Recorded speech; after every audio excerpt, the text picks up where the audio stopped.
دعوتنا هي دعوة إصلاحية، لابد أن نصلح المجتمع.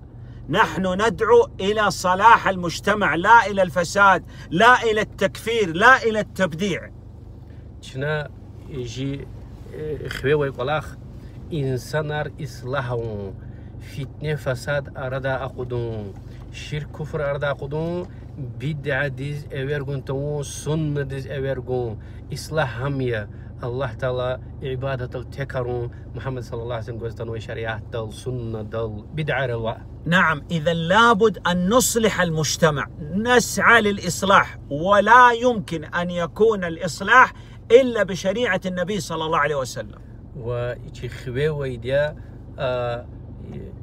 جمعية общество إصلاحهم فتنة أردا قدوم فتنة فساد أردا قدوم وإن قلاخ إصلاحهم دزارقون إما محمد صلى الله عليه وسلم قلت الله تعالى شريعة دين قوتشيز يعني إدلا غيري مسرق ويتوش أنجح إسلام دين دل سنة دزختنا شريعة دزختنا.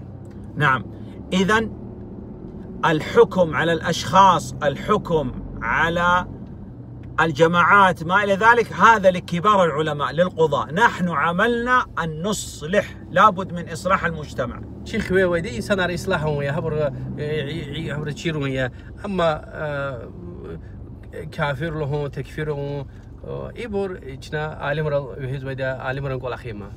لأن التكفير يعني سهل، لكن الدعوة إلى الله وتعليم الناس وإخراج الناس من الظلمات إلى النور، هذا دور الأنبياء والرسل عليهم الصلاة والسلام. هذا صعب، لا يقدر عليه كل أحد. أن تكفيره يعني مسلمان ريز خالد كافر الله أنا هذا الذي اختلاف كتابه إمرهاتيه، أما دعوتهم أبر إصلاحهم أبر دزقهم إما پیغمبرين كل أخيا إمرهات كل أختوش.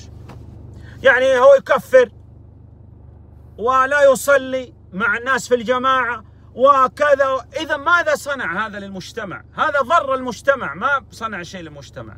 يا مسكير قلتوش جماعة قلت كاب زويتوش يا إصلاح زويتوش يا علم قشنا علم شكور زويتوش دعوتي زويتوش تكفيرنا فتال زغنو ونا خالديز جمعيتيز وشونو